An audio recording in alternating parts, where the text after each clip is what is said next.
Hey. Yes, Tuesday. So I want to kick this conversation off because this is an interesting one coming off of last week's KPI conversation. When we look at customer advocates, and you just made the comment, there should be or could be advocacy across your organization. But when we think about customer advocates, there are two sets of skills you have to possess. It's those hard Yep. skills and those soft skills. So if we think about the hard skills, we think about your ability to capture data, store or manage that data, and disseminate that data in creative ways. So I Yes. want to hear let's focus on those hard skills first and then jump to the soft skills. So when we think about that data gathering and dissemination, what are your thoughts? Yeah, so I go back to the comment I was just making that really everyone's your voice of customer or should be if they're having any involvement with your users or even prospects. I don't care if you're in sales or in support. But going back to just those skills, how do you capture that data? What do you do with that data? So I know we talk a lot about there's an important point. I think a lot of people, whether you're in support, even sales, you have win-loss calls, you have surveys, all kinds of stuff you're getting. But okay, so what? Now what? I've got all of this data. So what's your purpose? I think that's one thing you have to go into any project, or it's something that's ongoing with your existing products is what are you trying to answer, or what kind of data are you trying to capture, and that should drive a lot of your decisions at that point. I know one thing you had mentioned in the email was talking about the market fit, with the product. That's going to require a set of skills and methodology, maybe a little bit of lean methodology to go out there and really figure out, is this a good fit? Or are people going to buy your product?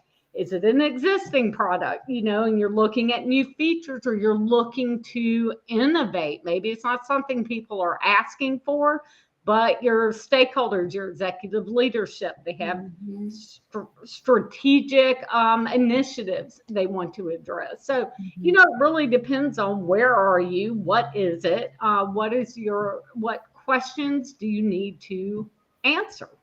And I think to that point, I read an article the other day where someone was mentioning the fact that at some point in her career, as a customer advocate and kind of shepherd of the data, that she recognized that her job was not just about data collection, but it Yes. was about that knowledge management. How do you store and manage that data in a way that if I, as a decision maker, am looking for some inputs to my decisions or insights to give me answers, can I get to that data quickly enough? Is that data accessible?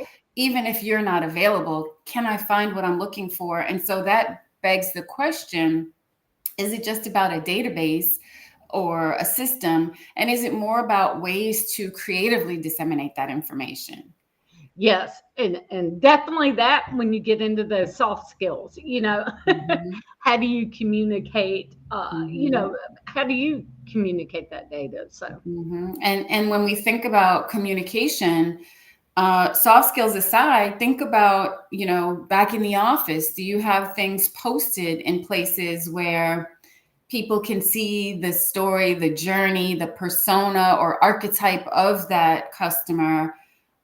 Do you have a newsletter that might go out internally that's right. giving folks a download of what you just learned or how it changes the perspective or requirements of what you're doing? Yes, and allow others within the organization to contribute when you're doing that as well. So I That's know a we saw really that. good point. Yeah, and you used to see that a lot because I remember, posting kind of where we were with research, or that journey, or that task analysis, or that persona, and putting it in a strategic location where suddenly support might go, well, that's not really what's going on. These are our pain points we're getting at. And yeah, so you get into that collaboration, and then you take all of that data and synthesize. But how many times have you seen where you're doing all the research, so you're leveraging those skills, you're even leveraging across departments, getting that feedback. But it's not really, it's kind of like you look at the data and go, what is this saying? What story is it telling?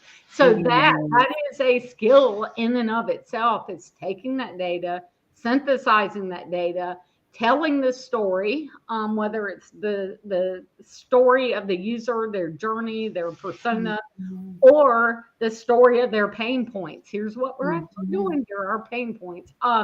So you have to be able to do that as well, because data, just for the sake of data, having data, just doesn't move the needle. It certainly doesn't move the needle when it comes to being innovative. Again, I like what you mentioning, putting things on the board, leading those brainstorming. I'm jumping ahead, I know, sessions, but where you do get those creative juices, because there's now a shared understanding and agreement of that journey, of that user.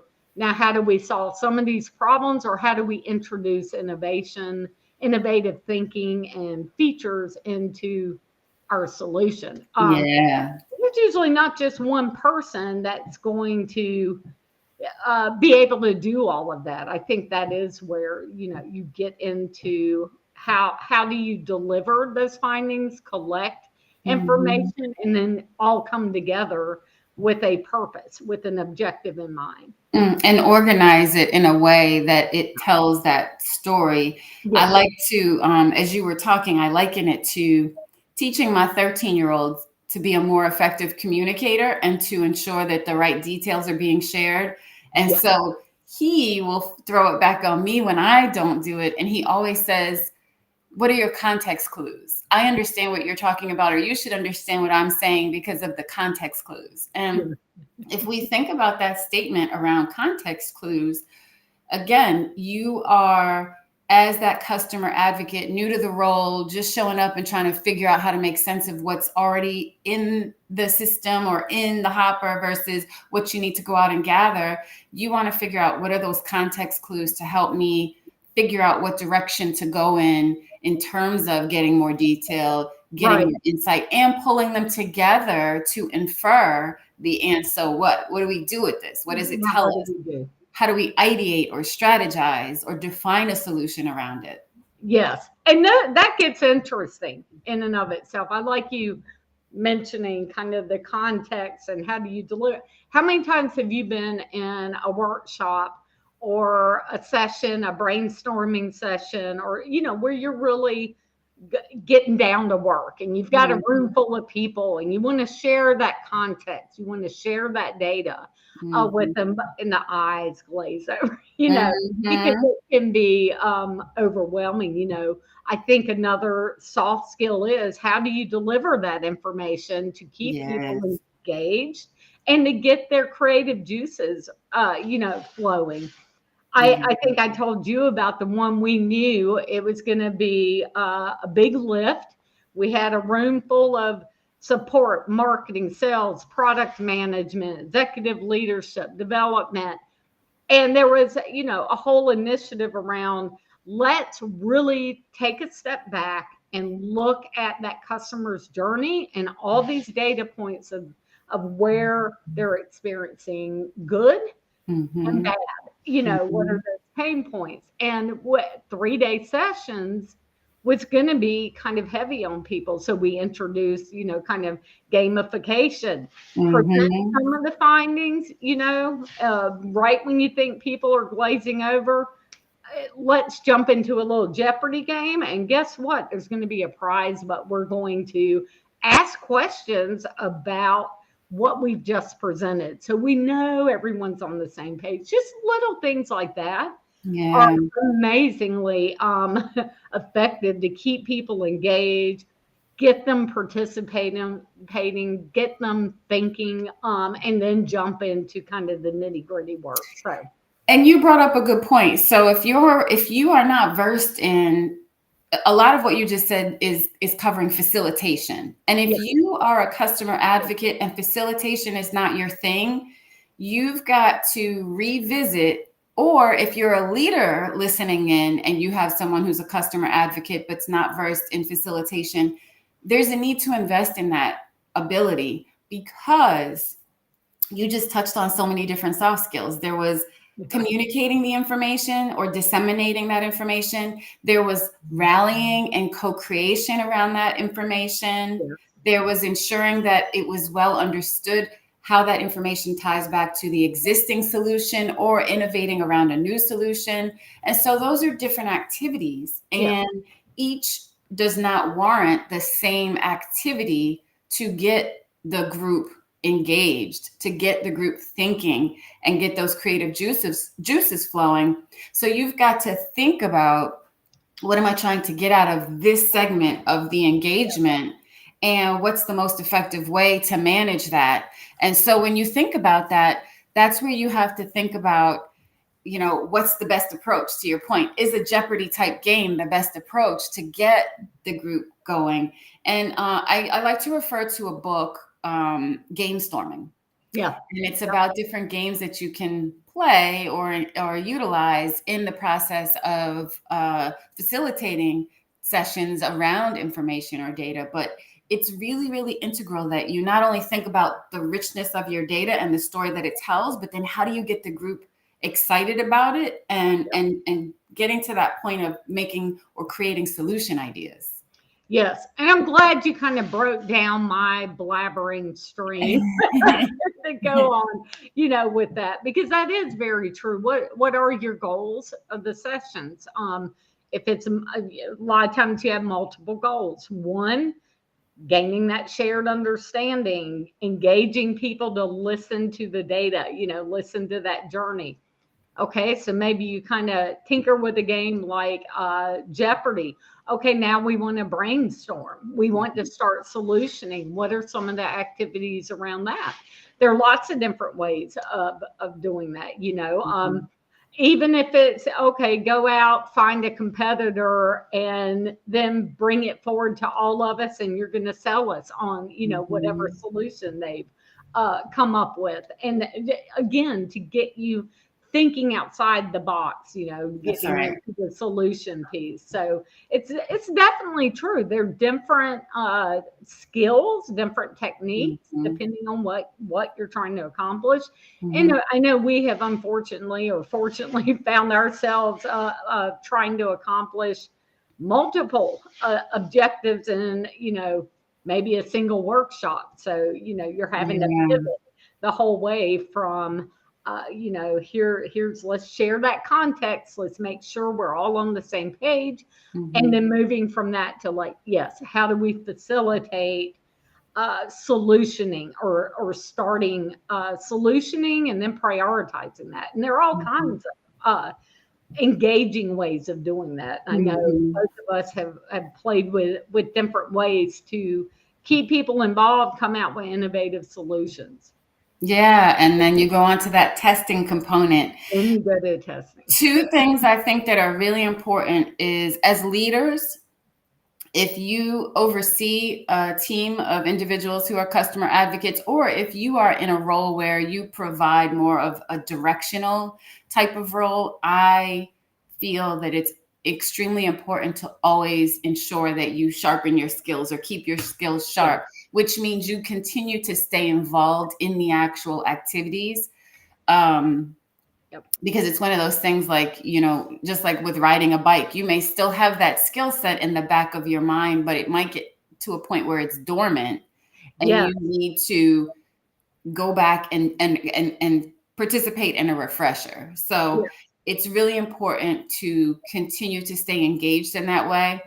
And in line with that, as the leader over customer advocates or a practitioner, you've got to have a perspective. So you can't just expect that you gather data, you disseminate that data, and then you get others to ideate around it. Right. You want to have a data-informed perspective on what you think or what you theorize, and you want to put that out there. I like to facilitate these conversations and to put my own data informed ideas out there that might differ from the group, to initiate or to trigger some creative thinking or some other ways to solve around that particular problem. And so it's not just about, it goes back to those context clues. It's not just about gathering data, putting it in a PowerPoint and presenting to a group. That's not the exercise. That's the whole point of this conversation today.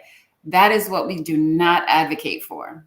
Yes, because it will. It does end up kind of disappearing in the pile of, put it in the file cabinet. Interesting. Mm-hmm. Now what happens with that? Because in the meantime, you're going to have development and product management and other people who are gathering and doing their own prioritizations, trying to determine different solutions. So yeah, you need to have a really good way of conveying that information and then leading that discussion. Mm-hmm. And I'm glad you talk about make sure you stay up on being able to facilitate those kind of discussions, because I think we've all been in meetings or workshops or brainstorming sessions where everything went south because you didn't have someone that could Yes. facilitate that discussion. So you actually left more confused than when you walked in. Yeah. And it became a battle of the wills versus a, connected conversation and collaboration. Because it wasn't being facilitated as well as it could be. So I'm actually glad I've been in those sessions. I've been in recent times in something like that where the facilitator lost control and literally, you walked out and 2 days worth of getting together. And I think there was more confusion and resentment after walking out of those. And that happens. Yes. And don't just diminish the fact that you can have a co-facilitator or co-pilot in the process, whatever your activities might be in terms of disseminating that information. So make it something where you and this other person have a very different dynamic and you bring a different type of energy that together can help to engage the group in different ways. That's very helpful in keeping it, just like when you have a PowerPoint presentation and one person takes one aspect of it and another person takes a different aspect of that presentation, you get a different level of attention and engagement from the group. And that can be really important. And also, as you think about your role, especially if you're new to that customer advocacy role, finding a way to, just like the suggestion box, the anonymous suggestion box, doesn't have to be anonymous, but find a mechanism to collect, going back to your point around everyone should be a customer advocate. Yeah. Find a way to collect information and ideas and insights from within the organization. Yes. There's nothing worse than losing sight of the richness of the knowledge that lives within your organization. Yep, absolutely. And go back to the hard skills. How do you make sure, you are collecting that kind of data from those people and making sure they're serving as that advocate and they're serving as that voice of customer. Again, I'm going backwards now. I always need to. That's okay. But going back to those hard skills, are there things you can do to make sure you're getting that data, or those organizations like support?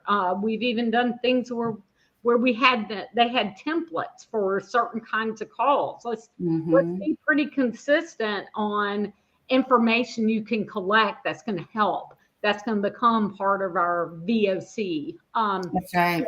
So, definitely. And then bring them in when you're having these sessions, when you really are trying to present this data in a way everyone can consume and understand and feel like it's, valid and accurate because you have triangulated and synthesized. They really feel like there's nothing missing and they understand it. And I like something you said earlier about once you're done with all that kind of data collection, data synthesis, readout, ideation, what you come out with isn't the end game. Now you got to Right. go test it. You That's can right. assume that the group of you, hopefully you're pretty close because you've looked at the data, but you can assume you've come out with the right solution all the time. So That's right. that next hard skill is going to be, how do I do some testing, whether it be lean testing, whether it be more formal, prototype testing. But anyhow, and again, I think we've had a number of sessions, these live streams about the testing. We could spend Oh my goodness. a week talking Multiple. about Yes. different methods and how to go about it. But Yes, yes. So my takeaway from this conversation is, don't go at it alone. Make sure that you're effective in your communication and facilitation as the steward and person who is responsible for this data. Brush up on your skills around understanding and avoiding biases. That is my final takeaway. yeah. Anything else you want to add before we wrap? No, I think I blabbered on long enough, but So did I. love this combo. Yes. Well, thank you so much for listening today. You know where to find us. We will see you next Tuesday, and have a great week.